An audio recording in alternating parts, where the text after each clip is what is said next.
Hello, the Celtic Doom here. Welcome back. Thank you so much for tuning in, and I do apologize about the long wait on a lot of these videos here. A lot's been going on IRL. And so what I'm going to be bringing to you is kind of an extravaganza. I'm going to be taking a video here that is going to be incorporating both the Spell of the Week, the Monster Monday, as well as the Flare and Flavor Friday that we all were waiting for last week, and unfortunately I did not get to. And I do apologize. I promised that I was going to be getting you guys a surprise. And what I would like to do is add that surprise to kind of give back to you guys for being patient.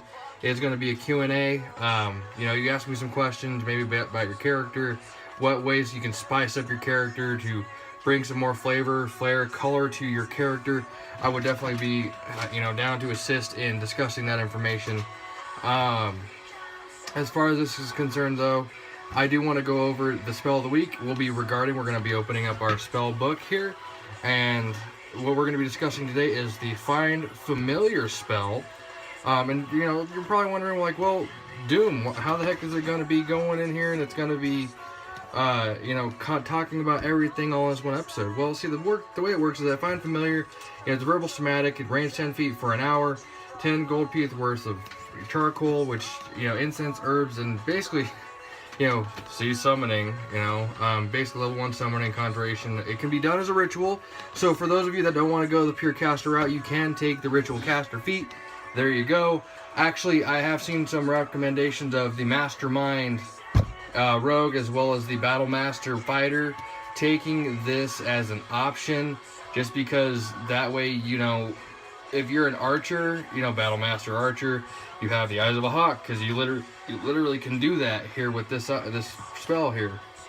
One of the monsters that I had seen that they would actually throw in as one of the benefits, one of the more beneficial monsters to have, I believe was an owl, and I thought it was brilliant because this actually has the flyby capability. Obviously it has hearing and sight advantage. Considered a tiny beast. Perception +3, stealth +3. It's got a fly speed of 60, which is good. It's walk speed 5 feet. It ain't gonna walk anywhere. It's gonna hop, unless it's one of those burrowing owls, and that might be fun.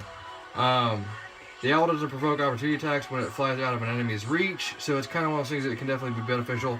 I do believe that some other birds, I believe there's another bird in here that provides, that actually gets the help skill or the help ability. I'm not necessarily certain which one it is, but I saw somebody making a reference to it, and I thought that was an amazing idea. And I thought that was an amazing way to stack that in your favor. I mean, heck, even looking into things like the giant owl, this thing, with the spell, you gain service of a familiar with a, and the thing about the familiar that's beneficial is that you can really, really just drive it home with the fact of, you're not necessarily just out there by yourself doing everything that you got to do. You can actually, like I said, as a battle master or mastermind, you can have a familiar that can really reflect your inner character.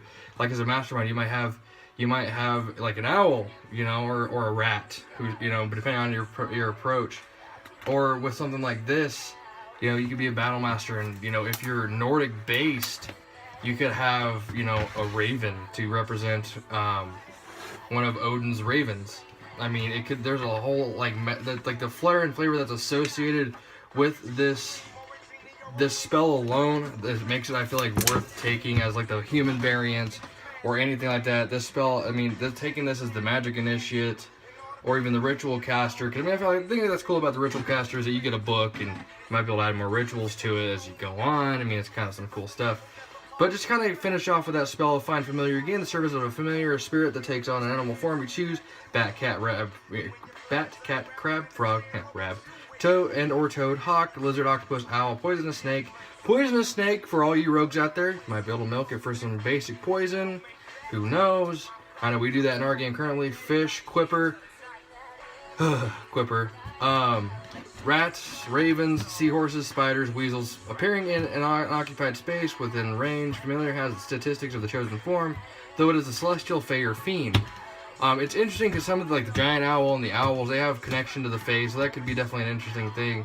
And it'd be considered that way instead of the beast. So I think it'd be interesting because if like a ranger had this, and you know their chosen thing was Fae, I mean it could be a good way to really keep your familiar under wraps. That's your chosen, you know, your familiar acts independently of you, but it always obeys your commands. In combat, it rolls its own initiative, acts on its own turn. A familiar can't attack, but it can take other actions as normal. When the familiar drops 0 hit points, it disappears, leaving not by no physical form. It returns after you cast a spell again. While your familiar is within 100 feet of you, you can communicate with it telepathically. Additionally, as an action, you can see through your familiar's eyes and hear what it hears until the start of your next turn, gaining the benefits of any special senses the familiar has. So advantage on perception checks. So I mean, if you're just, you know, if you're walking through a dark cave and you don't have dark vision, well, you have a familiar that can. That's an amazing thing. During this time, you were deaf, blind, and with regard to your own senses. So you know you can literally like find your way through the Underdark with this, because if you'd have advantage on smell and hearing and all that stuff that would be associated with Underdark travel. As an action, you can temporarily dismiss your familiar. It disappears into a pocket dimension where it awaits your summons. Alternatively, you can dismiss it forever. As an action, while it is temporarily dismissed, you can cause it to reappear in any unoccupied space within 30 feet of you. So, poof, I'm here. Poof, I'm here. It's pretty interesting. It could be useful if you want to do like a ninja build. That could be kind of cool, where you know your companion disappears and appears basically similar that you do. With this also, you can't have more than one familiar at a time. If you cast a spell, if you already have a familiar, it will cause it'll adopt to a new form. Finally, when you cast a spell with a range of touch, your familiar can deliver the spells if it has cast the spell. This is amazing, especially for anyone that's like an Eldritch Knight. This is familiar. This is amazing. Your familiar must be within 100 feet of you, and it must use its reaction to deliver the spell when you cast it. And I mean, I think it's an amazing thing that you can do that, to be honest, because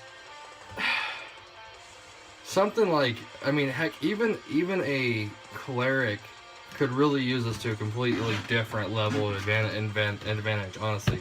Where it's like, you know, now you don't have to worry about any issues by, you know, you can literally just hang back and lob arrows and go and heal your folks because you don't have to be there to touch them to bring them back. So I feel like I feel like the Find Familiar is, and I've had this happen a lot of times when I build characters, is I have a problem because this spell always comes to mind for me. I'm always like, I gotta get it. I should have this in this character. I always don't usually go with it, but I mean, because I always have the, ooh, this is cool over something, but I always feel like this is a solid spell, and if you have a way to get it, you should totally do it, to be honest. So with that, we're gonna wrap this up because this episode's gotten a lot longer than I intended, but then again, the extravaganza, the Flare and Flavor that we discussed involving the singular spell as well as some of the creatures it can be involved with, it's just phenomenal, and I do appreciate you guys for having this. You know, if you finish off through the end here, I really appreciate you taking the time to check this out. Also, here shortly, I don't know if you've heard, but I will be doing a collab with my girlfriend, also known as Raven Nightingale. You can find her in my subscription section.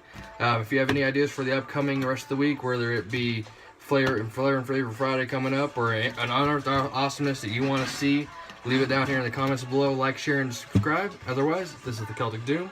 Over and out. You guys take it easy.